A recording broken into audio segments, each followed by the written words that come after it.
कहते हैं हर जगह की अपनी एक कहानी होती है और कुछ कहानियां रहस्यों से भरी होती हैं।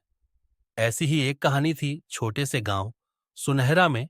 एक पुरानी और वीरान हवेली थी जिसे लोग भूतिया हवेली के नाम से जानते थे।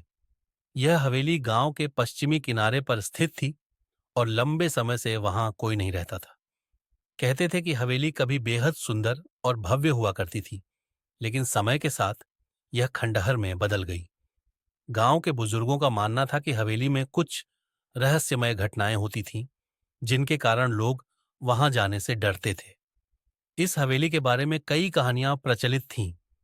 किसी का कहना था कि वहां रात में अजीब अजीब आवाजें सुनाई देती हैं, तो किसी का दावा था कि उसने हवेली के अंदर किसी परछाई को चलते देखा है। बच्चों को इस हवेली के पास जाने से मना किया जाता था और गांव के लोग भी शाम होते ही उस रास्ते से गुजरने से कतराते थे। गांव के युवा पत्रकार अजय ने इन कहानियों की सच्चाई जानने का फैसला किया।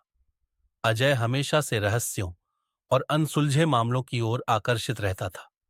उसने ठान लिया कि वह इस भूतिया हवेली की सच्चाई सबके सामने लाएगा।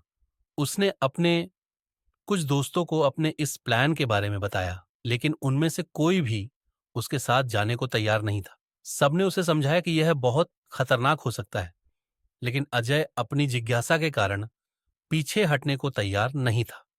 एक रात अजय ने तय किया कि वह अकेले ही हवेली में जाएगा। उसने अपने कैमरे, टॉर्च और कुछ खाने पीने का सामान अपने साथ लिया। अजय की योजना थी कि वह पूरी रात हवेली में बिताएगा और वहां होने वाली हर घटना को अपने कैमरे में रिकॉर्ड करेगा। रात को जब पूरा गांव सो रहा था, अजय ने चुपके से अपने घर से निकलकर हवेली का रुख किया। हवेली के पास पहुंचते ही उसे एक अजीब सा एहसास हुआ। वहां की हवा में